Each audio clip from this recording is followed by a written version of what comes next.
Bloody Twitter! There is considerable disquiet about the BBC's attitude and hostility towards the government. But that's absurd. Is it? If this scene from Yes Minister, where Sir Humphrey produces the files detailing instances where the BBC has been hostile to the government, was being done today, this one would be Gary Lineker's tweets. Now, we all know there can be no question of the BBC ever giving in to government pressure, even if it's a Labour government. But we all know that the biased Broadcasting Corporation aren't exactly even-handed in their approach to issues like Brexit, for example.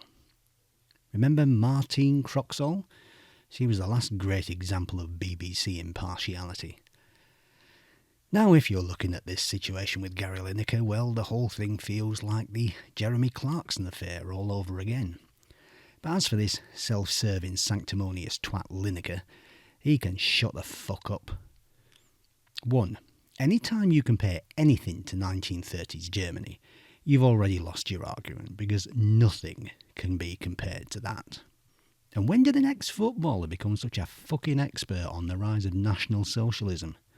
But then Lineker's an expert on human rights in Qatar, isn't he? 2. This cunt is paid £1.35 million a year. And for what? Match of the day. Match of the fucking day. Talk about overpaid and underworked. That's a better gig than being one of Mick Lynch's train drivers. You know how much 1.35 million quid is? That's 8,490 television licence fees. Some of which will have been paid by people who are not of the left. But then, like Russell T Davies, who cares about them? You know, they're Tory scum who just pay your fucking wages. Which brings me to point 3. If you work for the BBC, you're being paid with public money. So you can keep your fucking political opinions to yourself. You work for ITV, you work for Channel 4, fine, say what you like. They're a commercial operation. But it's public money that pays Lineker's fucking wages, so he has a responsibility to remain impartial, neither left nor non-left, because the people who pay his fucking wages are left and non-left. You can tell the BBC is unbiased and impartial by the number of Marxist wankers who've come out in solidarity with Citizen Gary, who said they won't work on Match of the Day without him. My name's Ian Wright and I don't know fuck all about fuck all except football, but I'm not doing Match of the Day without Citizen Gary. Solidarity, innit?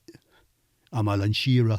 I don't know fuck all about football except football, but I'm not doing Match of the Day without Citizen Gary, like, you know. So the BBC, apparently, are running Match of the Day on Saturday with just the highlights of the games and no fuckwit punditry from the Three Stooges. Good. Why not just do that from now on? That'll save the BBC £1 million a year. Shut the fuck up, Lineker, you twat. Bloody Twitter!